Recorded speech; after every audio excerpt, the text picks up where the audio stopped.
Joe Milton.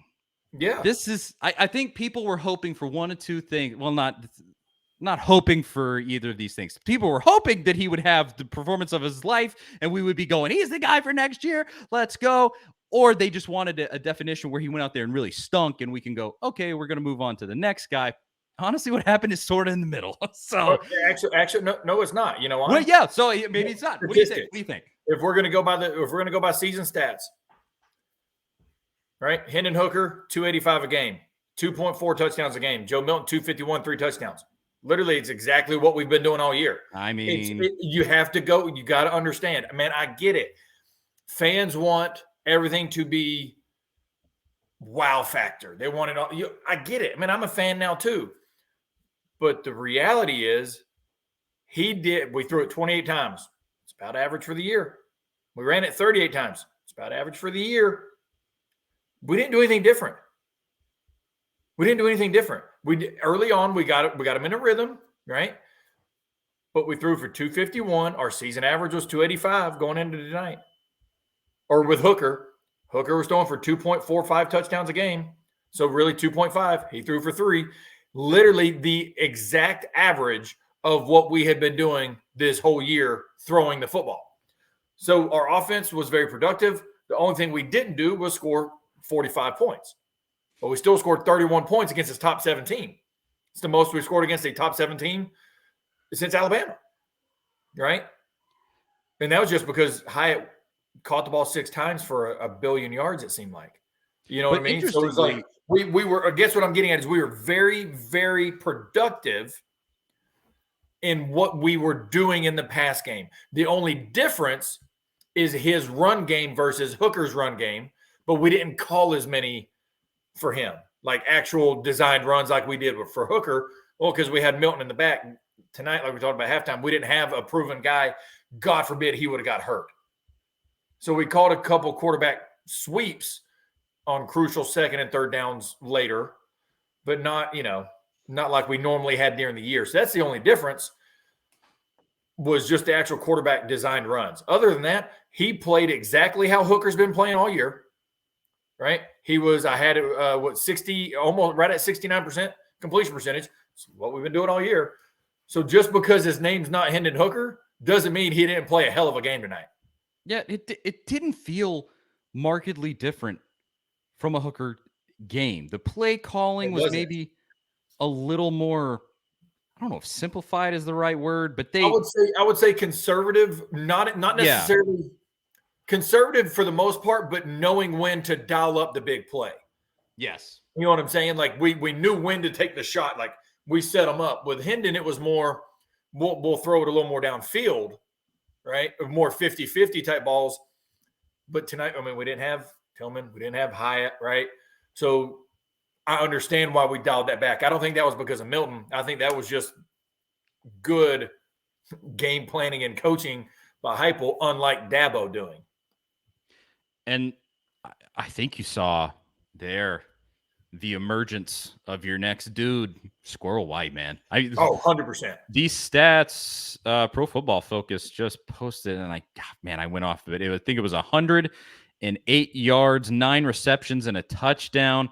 And he is so exclusively and perfectly built for that Milton bomb. I mean, he can outrun anybody, and he just sits open back there. And tonight made a really excellent grab at the goal line. Yeah, the diving catch early or in the second, but yeah, I mean he brought it, and that's an emerging performance for a guy that we were hoping would be really great. I mean, just a dude like that is just so perfect in this offense. It's amazing to watch. But that's really fun too, along with Milton, putting up a really solid performance. It was a good night for this offense, even if it wasn't overly productive. Yeah, but the thing I was most impressed with Milton about was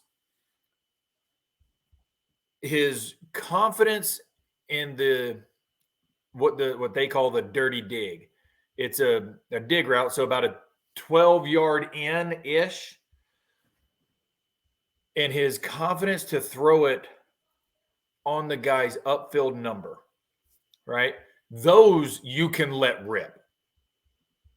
you're going across the middle. There's always going to be traffic. Like you can let those go. You can Randy Johnson 115-mile-an-hour fastball those bad boys, but you better be accurate because if you're not, right, all over the place. If you noticed last year early on, a lot of those were here, right? And tonight they were, especially on third downs and crucial situations. I was like, in my head, I'm sitting on the couch going, we're just going to run it and just hopefully break one or just punt it. Like, you know what I mean? And he drops back and he lets it go. And I was like, there was no hesitation. Yeah.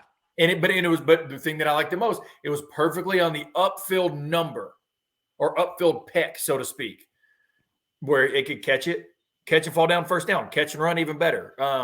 That's what was so impressive with him tonight.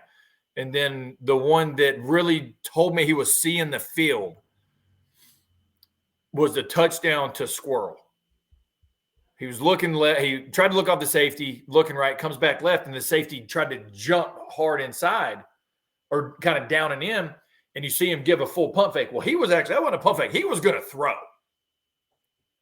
And you at that point, he saw the safety, and he's strong enough to reload real quick and flick it out there. Obviously, he did it for a touchdown.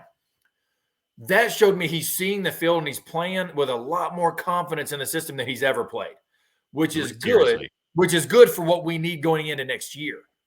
Yeah. You know what I mean? Because, hey, I don't care what anybody says. We don't want to have to do what Clemson's having to do and rely on a true freshman quarterback that literally is not proven a damn thing in college football. That's what you don't want to have to rely on. Yep. We're in a situation we don't have to rely on that right now. What you just saw out there tonight is Tennessee having a luxury. Yeah. You have arguably the best quarterback in the 2023 class coming in, and then you have one of the who will be no matter how you slice this, whatever you think of Joe Milton, you can call him overthrow Joe, do whatever you want. After tonight, there was like one clear overthrow in that game, but you can think whatever you want. He's going to be one of the best quarterbacks in the SEC next season, period. And you have him as a backup to your Heisman candidate that got injured. And then you have arguably he is not by the services the number one quarterback in this class, but in my opinion, he probably should be. Nico Iamaleava stacked right behind this guy, along with Taven Jackson, a 4-star that sort of gets overlooked. This is what people but Nico ain't coming in as number 2. Oh, that's true. That's true. He's coming in. He's coming in at 3 minimum. Just because he was whatever, it don't mean he's coming in at number 2. Yeah. Tavon's right there. Yep. You know what I mean? Like, this is not just you're a high recruit, you're going to go play, right? Hate to say it, this isn't Clemson because that's what they do. Just call it like it is. You're a certain high recruit, you're automatically number 2 and jump everybody else. Well, okay, now they're stuck. They don't have another quarterback. He goes down, they're screwed now. Yep. Right? Well, that's what Clemson does. And Mr. Jones asks here, do you think Taven Jacks will stay or is he transferring? I would say this. It's an off-season conversation. Why would he transfer? I'm asking that legitimately. Why would he transfer right now? He's number 2. He's number 2 right off the bat next year. Yeah. Now, after next year, that might be a question. But going into this offseason, he is legitimately number 2 day one. That's just what it is. The first day of spring practice, Joe and then him. Right? Nico's probably going to take reps in the 4s and 5s that first couple weeks. That's just what it is. But that's the beauty of building a football program that has depth. You know what I'm saying? That's a good thing. That's where we can hopefully build to where we have the Alabama, Jalen, Tua, Mac in the same room. I hope so. Right? So what I'm getting is that's a positive for us. And you're exactly right. It is an open competition, 100%. That's how Hendon won the job in the middle of the season. So you came on with me and Zach between the end of the regular season and now. You came on with me and Zach on a podcast, and you said Tennessee should go transfer quarterback no matter what. Do you still? I think so. Think that? That's just, once again, that's just building depth. Whether that person plays or not, that's not the issue. Whoever you go after, once again, that's just me. And only reason I'm saying that is to give us depth. We don't want to be in a situation like we are right now, that if Joe goes down, we have nobody with proven depth or proven experience. We don't. You know what I'm saying? Like, and it's obviously you can't get the experience without playing, blah, blah, blah. I get that. But if it, God forbid, it's a big time undefeated SEC matchup, you just feel better if you got a Jalen Hurts or a Tua backing each other up. And then Mac Jones being number 3. And then the next year he's number 2 getting the play time. Oh, then he's one. Then you got Bryce Young coming. You see what I'm saying? Like, that's what we want. And in year 2, we got to build that. So I would say, I'm not saying to go out and try to say they're going to come in and start. But to me, if we go get a transfer quarterback, that only helps the quarterback room depth. So that's how you win. That's how you win championships. Sure, absolutely. So that would be my opinion. We may not. I'm not in the room with them, right? I'm not at practice with them, so I don't know how they feel about everybody else. They may say, "Screw it, we're good." You know what I mean? I think they're gonna go after somebody else. I would, given the opportunity. That's not a slight. That's once again, that's just for depth. That's just for depth alone. Yeah. Well, again, plenty of off season to cover all of that.